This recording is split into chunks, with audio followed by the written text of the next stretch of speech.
caricature mo Talagang mukhang pinotoshop ng maigi. Pati caricature pinotoshop?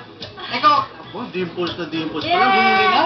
Pati katawan, partner. Tingnan mo naman, huling-huli. Hindi naman ganyan yung katawan mo. Mag-ingat ka. Hindi naman, mas sexy ka pa dyan. Yan, partner. Alam ba, partner, proud mompreneur ang gumawa nito.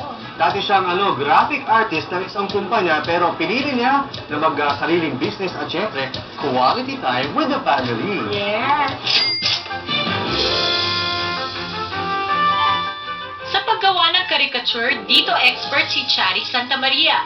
Doon pa lang sa dati niyang pinagtatrabahuhan bilang graphic designer, caricature na ang kanyang ginagawa at specialty. Pero almost 2 years ago na nang magdesisyon si Chari na mag-resign sa kanyang pinagtatrabahuhan para umpisahan ang pinaplanong kabuhayang swak na swak.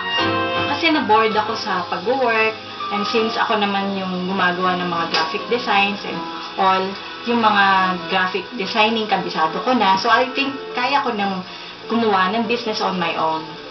Artitude. Ito ang business ni Chari na may sariling attitude. Dito, paggawa ng caricature ng mga customers ang ginagawa ni Chari, na siyang ilalagay sa mga t-shirts, pillows, frames, mugs at iba pa. Humigit kumulang nasa 100,000 pesos ang naging puhunan noon ni Chari para sa kanyang physical store sa isang tiyanggian. At surprisingly, nabawi agad ni Chari ang puhunan sa loob ng 2 buwan. About 80,000 or more. Ang challenging dito yung pag may nagre-request ng mahirap na body, like gusto niya yung nag-skydiving na naka-basketball uniform, yung ganun, paghahaluin mo, or something na nag-cheerleader and then nagme-makeup at the same time. Medyo mahirap, pero kaya kong gawin yun. Ginagawa ko talaga yung mga body, lalo pag bagong request, pero pag yung request nila, like meron na akong available, yun na rin ang ginagamit.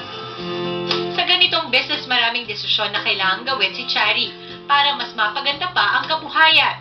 Kabilang na dyan nang isara niya ang kanyang tindahan upang mag-concentrate sa online business. Mas napansin niya kasi na mas kumikita siya kapag sa online lang siya nagko-concentrate. Ang advantage na may sariling negosyo, mas hawak ko yung time ko, mas nagagawa ko yung workload ng sa sarili kong gustong time. Yung, unlike pag nag-work, hawak ka ng company, hindi ka makahindi pagka mayroon kang schedule sa kanila. Yung sa business, hawak ko talaga yung schedule ko kung kailan ko gusto gawin or kung gusto ko magpahinga, pwede ko magpahinga. Tsaka nandito lang ako sa bahay. Dito sa kanyang bahay, mas naging at home si Chari sa kanyang online business. Ang Facebook account ng Artitude ang nagsisilbing cyberstore niya. At sa tulong ng kanyang butihin at suportadong mister, mas naging madali sa kanya ang kabuhayang swak na swak. Right now, mas lumakas yung online business ko kasi mas nakapag-focus ako sa online. And like before na meron kaming physical store, minsan na-istorbo yung naka-line up na caricatures, hindi masyadong nabibigay sa client on time. Unlike now, nag-focus ko yung time ko dun sa mga online clients. Mas malawak na oras sa pamilya. Ito ang habol ni Chari kung bakit siya nagdesisyon maging stay-at-home mom at online seller. Kaya naman payo ni Chari sa mga kapwa niya mommies. Ang masasabi ko lang sa mga gustong magnegosyo, huwag kayong matakot pumasok sa business na kahit anong gusto niyo, basta passion, nandun yung passion niyo, nandun yung hilig niyo, kasi hindi kayo matatakot, lalo kung may quality yung work mo, lalo kung nandun yung quality, babalik-balikan ka ng customer mo. Kaya huwag ka matakot pumasok sa business, lalo kung secured ka na maganda yung gawa mo at maganda yung quality ng business mo.